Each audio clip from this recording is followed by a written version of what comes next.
अमरावती जिल्ह्यातील भातकुली तालुक्यातील बैलमारखेडा येथील 11 अल्पभूधारक शेतकऱ्यांनी सिंचन विहिरींचे रखडलेले अनुदान मिळवण्यासाठी थेट मुख्यमंत्री देवेंद्र फडणवीस यांच्याकडे न्यायाची मागणी केली।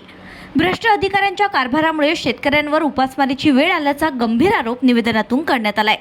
गणेश घुसे यांच्या नेतृत्वाखाली शेतकऱ्यांनी दिलेल्या निवेदनानुसार शासनाच्या सिंचन विहीर योजनेअंतर्गत संबंधित अधिकाऱ्यांनी गैरप्रकार करून शेतकऱ्यांचे आर्थिक नुकसान केलं। त्यामुळे अनेक शेतकऱ्यांची परिस्थिती अत्यंत बिकट झाली असून जीवन जगणं कठीण झाल्याचा दावा करण्यात आला आहे।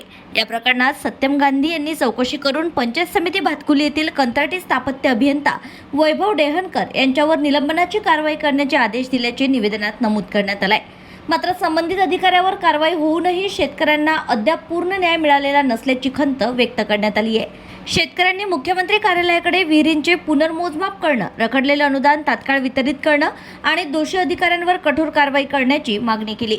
या निवेदनाच्या प्रती जिल्हाधिकारी कार्यालय तसेच महसूल मंत्री आणि पालकमंत्री कार्यालयालाही देण्यात आले असून आता मुख्यमंत्री कार्यालय काय निर्णय घेते याकडे जिल्ह्यातील शेतकऱ्यांचं लक्ष लागलं आहे। सदर तक्रारीची दखल माननीय श्री सत्यमजी गांधी मुख्य कार्यकारी अधिकारी जिल्हा परिषद अमरावती यांनी अमरावती जिल्हा परिषदमध्ये पंचायत समिती भातकुली ही श्री कंत्राटदार अभियंता वैभव डेहनकर यांना सुद्धा तडफडीने निलंबित करून आदेश दिले आहे। सर्व शेतकऱ्यांना अजूनपर्यंत न्याय मिळाला नाही, तरी न्याय ताबडतोब मिळावा, कारण की आता आमचे शेतीचे कामं असल्यामुळे तरी आमचे पैसे तातडीने आमच्या खात्यात द्यावे ही नम्र विनंती। साहेबांना निवेदन दिलं, त्यानंतर माननीय मुख्यमंत्री साहेबांना सुद्धा निवेदन दिलं। आम्हाला 2024 ते 25 मध्ये सिंचन विहिरी दिल्या आणि त्या सिंचन विहिरी आम्ही पूर्ण केलेल्या आहे आणि आतापर्यंत आमचे सुद्धा पैसे विहिरीचे सिंचन विहिरीचे पैसे निघाले नाही आणि मस्टरसुद्धा माननीय डेहनकर यांनी सुद्धा आमचे 1 वर्षापासून कोणतंच मस्टरसुद्धा काढलेलं नाही,